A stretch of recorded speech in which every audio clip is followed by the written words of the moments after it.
Hi friends, இன்றைக்கி பார்த்தீங்கன்னா வானகம் டோல்கேட்டில் ஒரு பஸ் ஆக்சிடெண்ட்டு.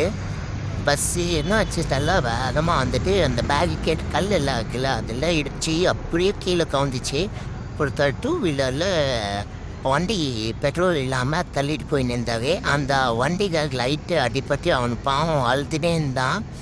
அவருக்கு ஃபோட்டோ எடுக்கக்கூடாது சொன்னாங்க, அதனால தான் அவர் வீடியோ எடுக்கல.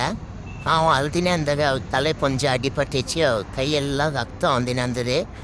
இந்த பஸ்ஸில் நல்ல வேலை யாருமே இல்லை, டிரைவர் மட்டும்தான் இருந்தது. டிரைவர் கூட கொஞ்சம் லைட்டாக தான் அடிபட்டுச்சு, அவ்வளோ எதுவும் அடிப்படல யாருமே. ஆனால் பஸ்ஸு ஃபுல்லாக கவுந்து பஸ் பார்த்திங்கன்னா கண்ணாடி எல்லாம் வந்துச்சு, நசுங்கிச்சு ஃபுல்லாக முன்னாடியிலேருந்தா. அப்படியே அந்த கல்லில் இடிச்சு பார்த்திங்கன்னா நல்ல வேலை பக்கத்தில் யாருமே இல்லை. இந்த டூ வீலர் போக இடம் இது, டூ வீலர் ஆட்டோ போக இடம். இங்கே ஏதாவது டூ வீலரு ஆட்டோ எல்லாம் வந்திருந்தானா அவ்வளோதான். இந்த வானகம் டோல்கேட்டில் தான் கரெக்டாக 4 மணிக்கு போல் இந்த ஆக்சிடெண்ட் ஆகிருக்கேன். பார்த்திங்கன்னா ஃபுல் கூட்டம், ஃபுல்லாக இந்த பஸ்ஸில் யாருமே இல்லை, காலியாக இருக்கேன். ஏதோ சர்வீஸ் பண்ணதுக்கு போயின்னு இருந்தால் தெரில, காலேஜ் பஸ் ஆனால் இது. நீங்கள் இந்த மாதிரி டோல்கேட் அந்த மாதிரி போகும்போது சேஃபாக பார்த்துட்டு போங்க. இந்த கல்லை தான் இடிச்சிட்டு அப்படியே கல் ரோடு நடு ரோட்டில் போய் விழுந்துச்சு.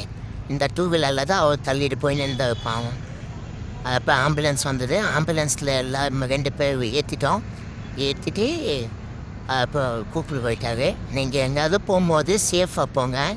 இந்த மாதிரி ஏதாவது நீங்கள் இந்த வீடியோ பார்த்துருந்தனா லைக் பண்ணுங்கள், உங்கள் கமெண்ட் பண்ணுங்கள், ஷேர் பண்ணுங்கள். இந்த வீடியோ எவ்வளோ ஆகுமோ அவ்வளோ ஷேர் பண்ணுங்கள். பாவம் அங்கே சேரில் உட்காந்துருப்பாங்க.